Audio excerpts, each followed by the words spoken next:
Grazie, intanto buongiorno a tutti i presenti, un grazie a tutti gli organi di informazione che sono qui, ma soprattutto un grazie ai Magomundi, perché se siamo qua oggi lo dobbiamo dopo il progetto, l'idea, l'intuizione che nel 1997 un gruppo di giovani ebbe in quel momento, sembrando che stava facendo una cosa banale, normale, quella di guardarsi intorno nella propria città, nella propria regione e rendersi conto che in Italia abbiamo la fortuna e il piacere di vivere in un museo a cielo aperto.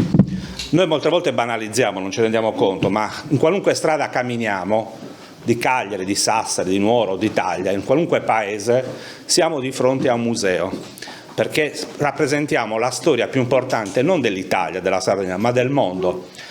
La quantità maggiore di patrimonio che è presente nella nostra Italia straordinaria è quasi oltre il 70% del patrimonio mondiale, cioè a significare della bellezza e della ricchezza che abbiamo.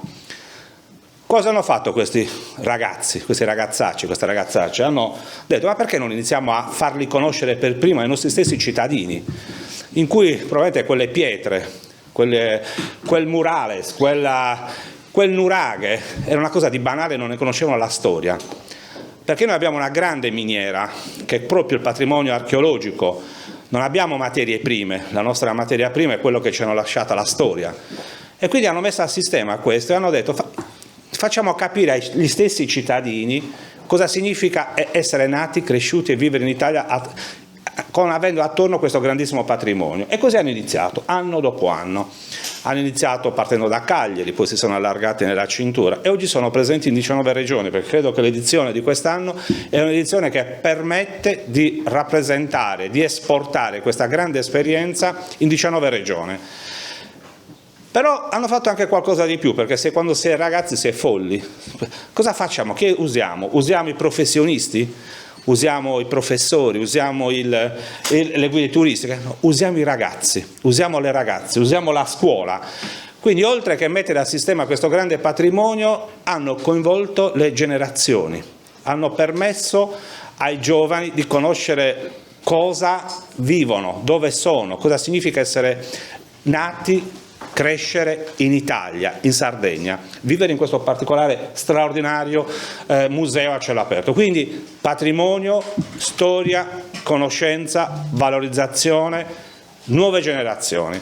E oggi arriviamo alla 29esima edizione, quindi una storia lunga, anche perché credo che fra le esperienze di questo genere voi probabilmente avete anche la possibilità di dirvi che siete quelli che avete l'esperienza più lunga, essere stati quelli che hanno fondato le radici molto profondamente.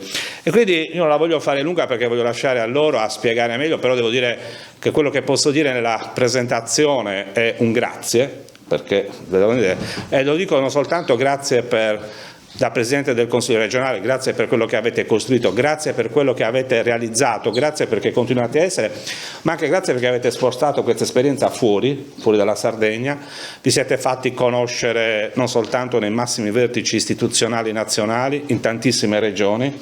Quando siete voi va anche la Sardegna, perché questo marchio, questa esperienza significa anche portare la Sardegna in altre regioni e far maturare anche una nuova coscienza critica nei confronti di altre regioni, di altre generazioni, di quello che si può fare con questo patrimonio. Sta a noi adesso valorizzarlo, sta a noi a continuarlo.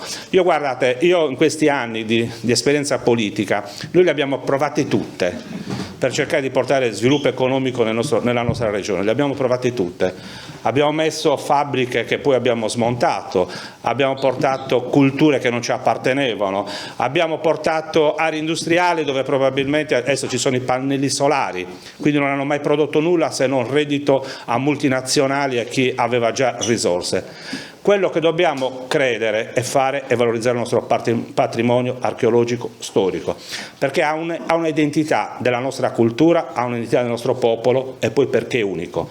Guardate, quando questo significa non soltanto fare cultura, proporre un'esperienza, una iniziativa come la vostra, significa anche guardare al futuro. Per cui io vi ringrazio, credo che continuando così date una nuova prospettiva di sviluppo, un nuovo futuro non soltanto alla Sardegna ma anche al nostro Paese. Grazie e buon Monumenti Aperti 2025.